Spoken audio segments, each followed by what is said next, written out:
কি ঘটছে? কি ঘটছে? আমাদের মেয়ের বয়স হচ্ছে 14 বছর, ছেলের বয়স 27 বছর।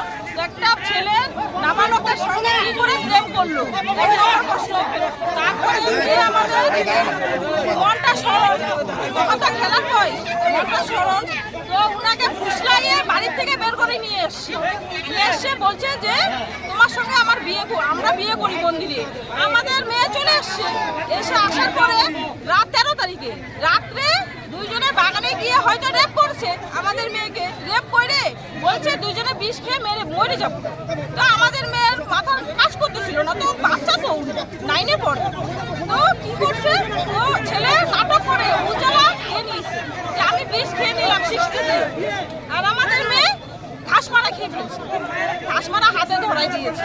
ঘাস মারা খেয়ে তখন ঠিক মুভমেন্টে ট্রিটমেন্ট হয় না, তখনও চিকিৎসা মানে মেডিকেল কলেজে ভর্তি করে নাই। কেউ বলছে গোবর খাবার, কেউ বলছে গু খাবার, বমি করার। আমাদের মেয়ে কিন্তু সব শেষ। 6 বছর পরে আমাদের এখানকার একজন চেনা জানা ওকে টাকা মানে দেখে থাকতে পারে না, পরে মেডিকেলে ভর্তি করছে।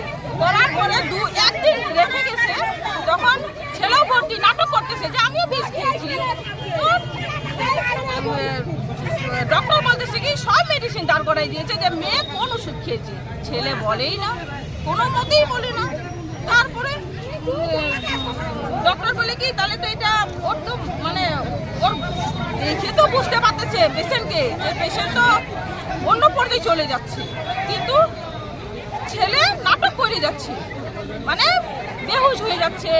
ডক্টর চেক আপ করতেছে, ছেলে তো একদম পুরোপুরি সুস্থ, ছেলেকে ডিসচার্জ করে দিছে। মেয়ে তো আমাদের ভর্তি।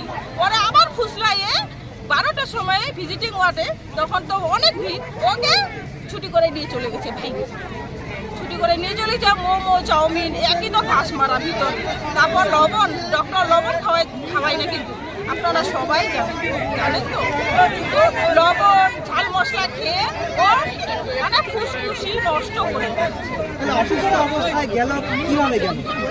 অসুস্থ না, তখন ওর হাত পা চলতেছে, আস্তে আস্তে তো রিয়াকশনটা তো হ্যাঁ